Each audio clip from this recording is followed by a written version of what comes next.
Sejarah pasar modal di dunia. Belanda menjadi salah satu pelopor dalam lahirnya pasar modal modern. Pada tahun 1602, didirikan Verenigde Oost-Indische Compagnie (VOC) yang menerbitkan saham pertama di dunia. Saham VOC dapat diperjualbelikan di Amsterdam Stock Exchange yang kemudian dikenal sebagai bursa efek tertua di dunia. Keberadaan bursa ini menjadi dasar lahirnya sistem perdagangan saham modern di Inggris. Pasar modal berkembang sekitar abad ke-17. Perdagangan saham dilakukan secara informal di kafe-kafe di London. Pada tahun 1801, dibentuk London Stock Exchange (LSE) secara resmi, yang kemudian menjadi salah satu pusat keuangan dunia. LSE berperan besar dalam pendanaan revolusi industri di Inggris.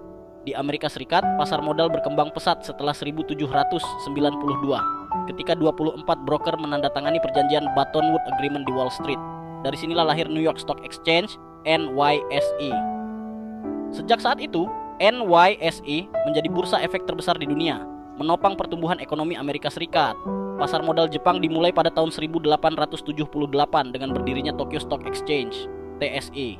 Pada awalnya perdagangan saham di Jepang masih terbatas, namun setelah Perang Dunia Kedua, TSE bangkit kembali dengan sistem yang lebih modern. Kini, TSE menjadi salah satu bursa efek terbesar di Asia.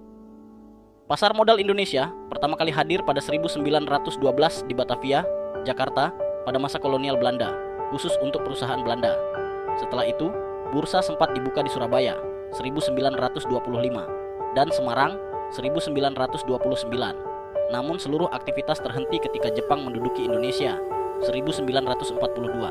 Setelah kemerdekaan, bursa efek diaktifkan kembali pada 1952, tetapi belum berkembang karena minimnya emiten. Baru pada 1977, pemerintah melalui Bapepam meresmikan kembali bursa efek, ditandai dengan PT Semen Cibinong sebagai perusahaan pertama yang go public. Deregulasi keuangan pada akhir 1980-an membuat pasar modal tumbuh pesat, dan pada 1995 terdapat dua bursa aktif, Bursa Efek Jakarta (BEJ) dan Bursa Efek Surabaya (BES).